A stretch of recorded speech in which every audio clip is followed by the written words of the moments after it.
Hello there guys, welcome back to Younes Talks Football, welcome back to a brand new video. I hope all of you are doing well today. This is such a hectic transfer window, it's ridiculous. I decided to give you a video early yesterday for the second video of the day. I will leave a link for you guys right here if you want to go and catch that, because there was info in there that I thought would end up being the latest of the day, but then as soon as I upload, once again I get hit with daggers.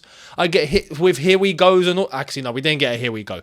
Although we actually kind of did, even though it's not technically a transfer one, it was a contract one. But I get hit with all sorts of info, which we're going to cover this morning. We're going to cover it now because I purposely didn't decide to upload a third video very late. It would have been like 1 a.m. I'm not going to do that. I was like, you know what, let this play out. And then I will give everyone my thoughts on the latest in the morning. And that is what we're doing now. So as soon as I uploaded yesterday, we had news on Vlahovic, Lukaku, Colwill. It will kick in off left, right and centre. So we're going to get into the midst of it now. But before we do, to let you know, to keep updated, because I'm posting and I'm having to let you know with all my thoughts on the latest as it all comes in, is to make sure that you guys are subscribed. Make sure that you hit the notification bell to be notified once I've uploaded, and to keep in touch and up to date with everything Younes Talks Football, including any immediate reaction, updates and whatnot. You can check out Twitter, Why Talks Football is on screen for you and in the description, as well as that Instagram at Younes Talks Football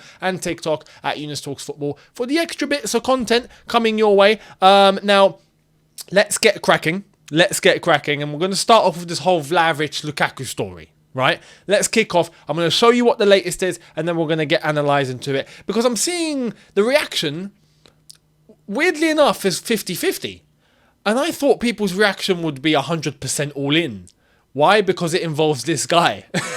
So let's get into it, and then I'll give you my thoughts. Let's see what Sky Sports Italia via Forza Juve had to say starting yesterday. Here we go. Chelsea and Juventus will try to reach an agreement in the next hours. Lukaku is valued by Chelsea at 45 million euros, while Juve value Vlahovic at 75 to 80 million euros. We then have more from Di Marzio that confirmed, saying Dusan Vlahovic and Lukaku swap negotiations will continue in the next few days. The compromise could be around 25 to 30 million pounds sent to Juventus. No agreement yet. Also between Vlahovic and Chelsea. People's problem is that we would have to send Juventus Lukaku and then 25 or 30 million on top. That's the problem. That's what some Chelsea fans are going now. Why do we need to send them 30 million? With all due respect, if this was a normal situation, I would agree. But it's not a normal situation. And it's not a normal situation because Lukaku is depreciated faster than a flipping car does as soon as it comes out the showroom. It's unreal in terms of the dip, and of course his value is going to plummet. Not only just in terms of the value that, or the lack of value that he's bringing on the pitch at the moment, and the fact that there's no stability, but what he's done for himself. And the way that he's destroyed all these relationships and the way that he's portrayed himself in the media now, of course his value is going to drop even further. Clubs are going to pay attention to that. You think they don't know what we know? They know more than us. So of course this difference in value is going to be there. As far as I'm concerned, right now, the way that it is, this is fair. It's fair. If Juventus want 75 or 80 million euros for Vlahovic, which I think, to be honest, is a fair price when you consider the value, the age, what he brings, yeah, fair. In today's market, it's fair. When you're seeing other players being flogged around for 80 and 90 million like it's nothing, right? Vlahovic, 65, 70 million euros, yeah? Fair enough.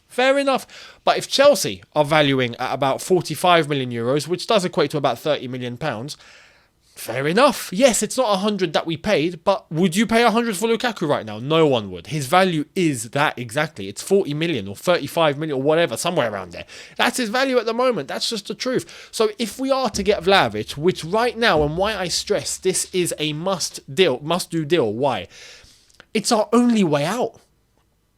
There's no other suitors. No one else wants Lukaku. This is why I'm saying, if this was a different situation, I would be in accordance. Yeah, maybe we can negotiate for Vlahovic. Maybe we don't even go for Vlahovic. Do we even need Vlahovic? When we think about this is another question that Chelsea fans have on their minds, is with Jackson at the moment, do we need Vlahovic? Honestly, realistically, probably not. But it never hurts to have two strikers in your team instead of one. right? And the comparison that I used on Twitter yesterday was the Drogba and Anelka comparison.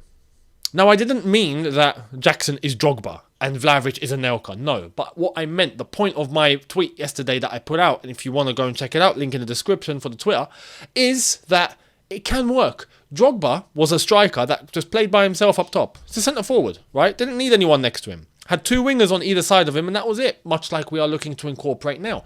But when Anelka came into the fold, he made it work. Whether it was Drogba by himself, whether he'd get subbed on and Anelka would come on, whether they would play together at times, when you'd have a two-striker formation that caught oppositions by surprise. Some people seem to be against the idea of that happening altogether. Why? It's flexible. You never know. I'm not saying turn to that and make that our entire formation, but in situations during a game where we need to deploy that, fantastic. Bring Vlahovic on. But at the same time, it's competition. You want Jackson to get better, boom, he's got competition in Vlahovic. Vlahovic now has competition in Jackson. Prove your worth. Simple as that. And let's see who comes out on top. Broja comes back later on and he's got to make a point, but his injury is a factor to take into consideration here. And we have no guarantee that he is going to be the guy ready for the challenge when he does actually end up being completely match fit. We don't know. We don't know at 100%. So we got to make sure that we bear all this into consideration. Now, Vlahovic, would I go for Vlahovic if he was just available as a striker, as a player right there? Probably not. But we get to get rid of Lukaku. This is why I'm saying Chelsea must go and take Vlahovic in a swap, give them some money and run. Run for the hills. Now, the other factor that I want to mention in terms of Vlahovic is how much is he going to be getting in terms of salary? He's on, if I'm not mistaken, is he on about 200k a week, I think, at Juve? So, yeah, we're going to have to make sure we try and compromise if we are going to be offering him a lower base salary, performance-based incentives on top, I'm hoping. But if we can get him for around 150 margin, I would be all right. Considering Levi Colwill has signed a new deal and he's going to be on 100 a week, then we keep the margins. We have to bear in mind the margin, not go over a certain limit and not, underball. So let's see how this one's going to turn out. But that is what I think on Vlahovic. Now, Di Marzio gives us more info in relation to the deal. Chelsea understood that the only way to get rid of Lukaku was to accept Vlahovic in the deal. I don't blame him. I do not blame him. And this morning, we had Fabrizio Romano say, Juventus are pushing for Chelsea to accept a swap deal involving Dusan Vlahovic and Romelu Lukaku. Fantastic. Fantastic. Not a problem. Not a problem at all. Send Vlahovic into the deal and we are absolutely happy. We are happy.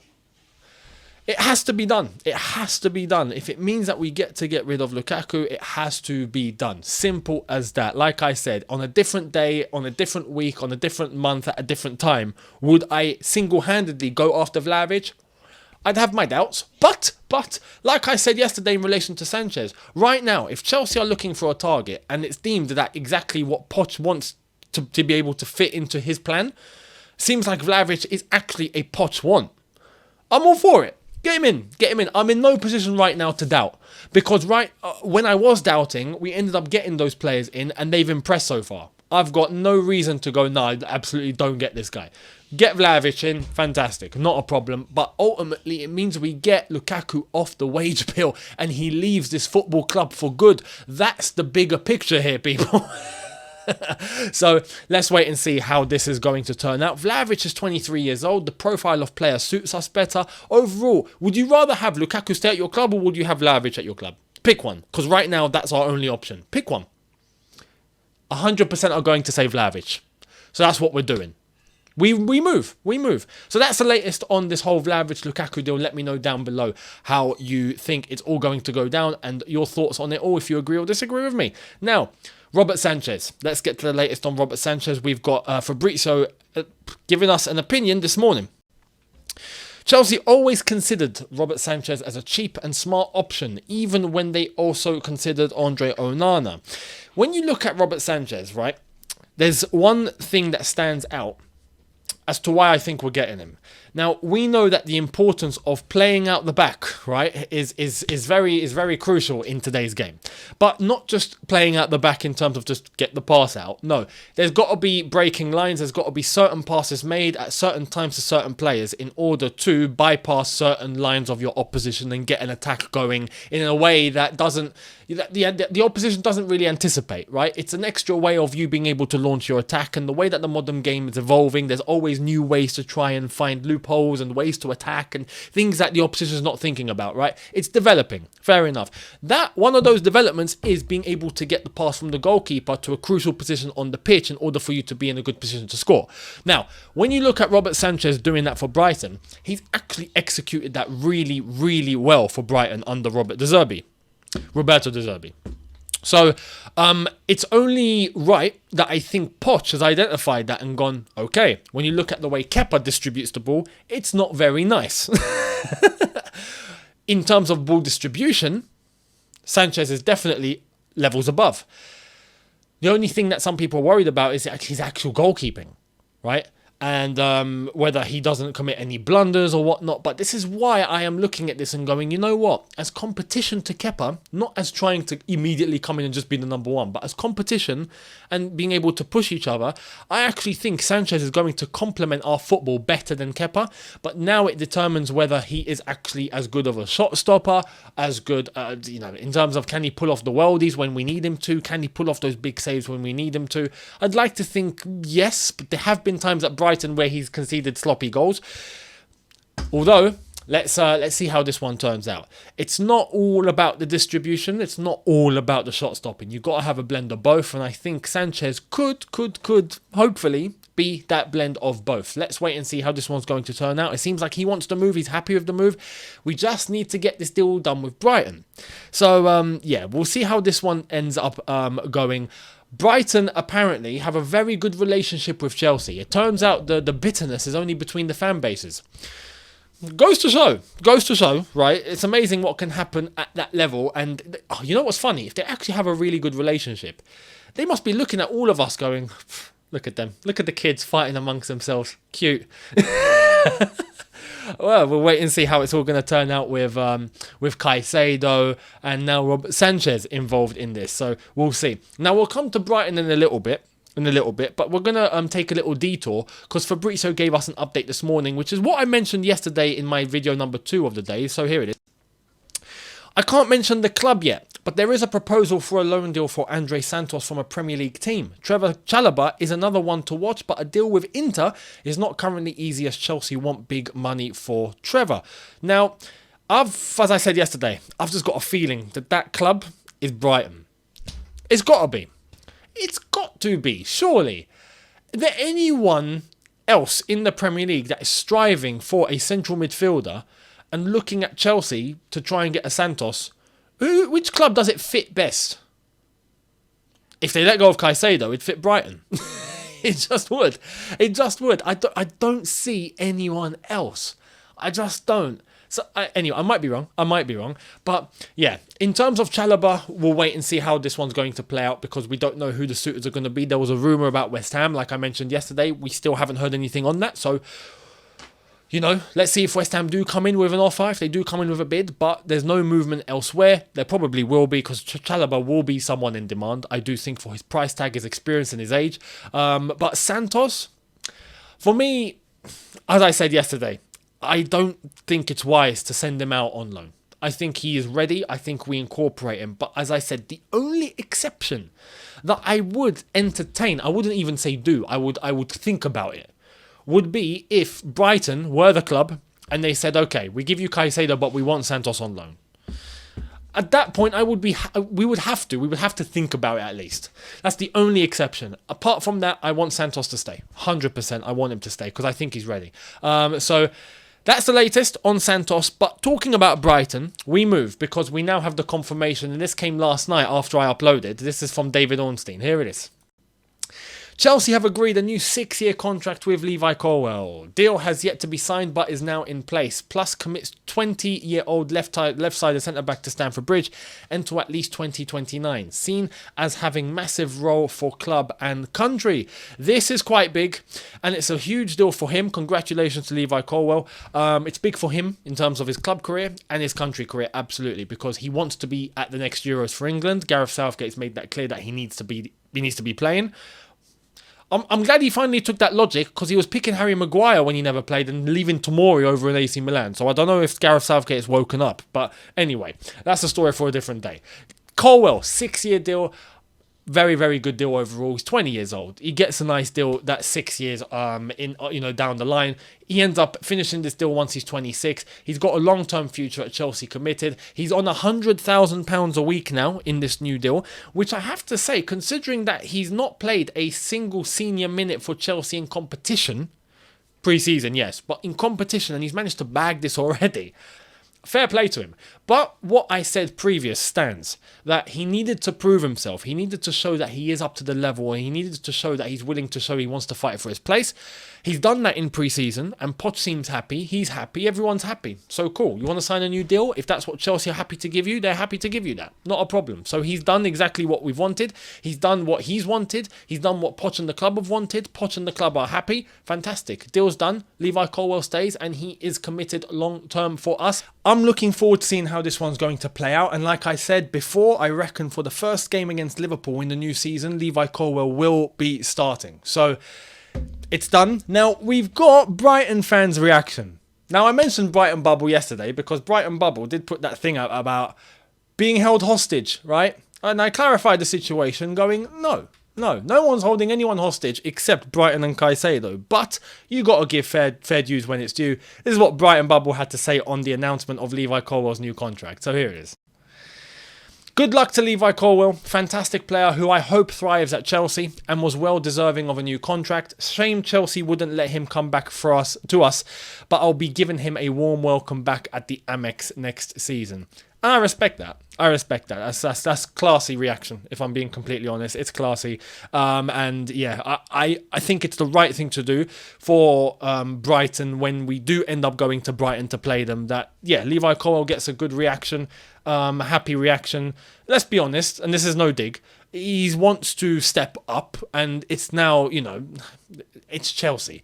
And we're looking to get back into European competition, Champions League, fighting for the title. We want to get back to that level. So it's only right that Levi Colwill strives for that, helps us do that. And then if we end up there, it's going to be levels. So it's only right that I think Brighton give him a warm welcome. He did give a good year to Brighton, a very, very happy year. And Brighton were happy with him. So look, overall, yeah, it is what it is. It's one of those things.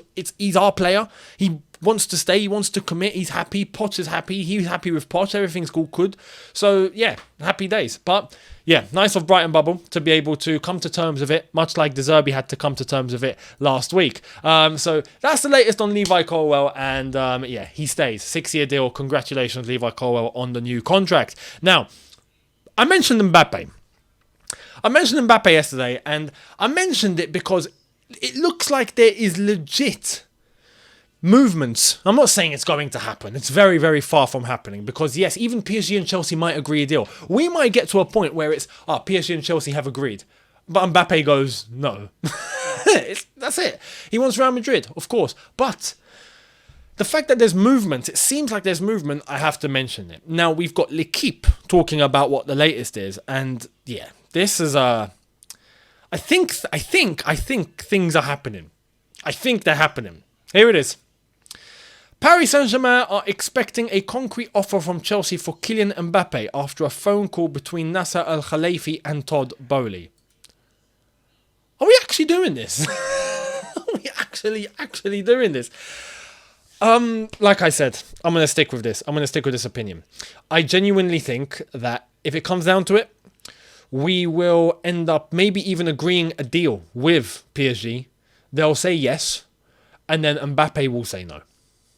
and he'll stick out for Real Madrid. And that's what we'll wait and see. Although the situation between Mbappe and PSG is starting to get very, very sticky. It's starting to get very sticky. To the point where we're now hearing about possible action being taken against the club. Could this go to court? Like, yeah, Mbappe feels like he's been done. PSG feel like they've been done. Everyone's feeling like they've been done. So, yeah, it's sticky. Here's how sticky it's starting to get, because turns out PSG actually offered him a deal and he said no. Here it is. From L'Equipe as well, the same place, saying PSG have offered Kylian Mbappe a new contract that would include a clause that would allow him to leave next summer for a fixed price. The Frenchman rejected the proposal. That's nuts. That's how you... PSG put themselves in a situation, man. Don't run your club like PSG. That's the moral of the story. Don't do to one player what they've done to Mbappe. Just don't do it. Don't do it. It's not worth it. No matter who they are, it's not worth it. Because this is what happens. The fact that they've even had to try and salvage something by offering a new contract just 1 year. We'll let you leave next year, but it'll be for a fixed price that you agree. And he's just gone, no. I'm leaving for free, mate. So it's obvious him and Real Madrid have something done. It's so blatant. A blind man can see that, stuck in a basement. So look, we'll wait and see how this one's going to turn out. I think, like I said, PSG are just trying to entertain anything and everything to try and accept deals from everywhere else just to force Real Madrid's hand. That's why they are talking with Chelsea. It's not a case of Chelsea going to get Mbappe. Of course, we would want Mbappe. As I said, anyone would. But even as much as we attempt, PSG are just going to say yes, yes, yes, yes, yes. Just to try and force Real Madrid to pay. Because they know Mbappe wants Real Madrid. And they've got a deal. Clearly, they've got a deal done between themselves. So, yeah, let's see how this one's going to go. August 1st is today. So, he is now getting his 60 million loyalty bonus straight into his bank account. Fantastic. The easiest 60 million anyone will ever make. Stay at your football club and adhere your contract, right? And you get 60 million. Where have you heard that? This is what I'm saying. PSG have absolutely shot themselves in the feet, not foot, feet, both feet. They've got two guns. They've gone boom at the same time. Absolutely ridiculous. So that's the latest on Mbappe. I do reckon from today, because he's now due his 60 million, we are going to start hearing developments. I think now Real Madrid will have to start moving. You might get Al Hilal come back into the situation. You might get Chelsea start entering the situation. You'll start hearing things, I reckon, about Mbappe, because now he is definitely guaranteed the 60 million. He can start making his moves. So, yeah. Let's see how this one's going to play out. Let me know your thoughts down below on this whole saga. And that wraps up video number 1. So I will see you guys later on. Make sure you guys are here for video number 2. And there's only one way of being able to be notified of the second video of the day. And that is to make sure that you're subscribed. So hit the subscribe button. Hit that notification bell to be notified once I've uploaded. Do not forget, like I've always mentioned, the socials. They're in the description. Go to them now. Hit those links. Instagram, Twitter, and TikTok. The links are on screen for you as well to be able to know exactly where to go. If you decide to not use the links, you can manually do it by using the information on screen. And I will see all of you later on for video number 2. So that comes tonight. I'll see you tonight. Have a good day, people. See you lot later. Take care. And peace.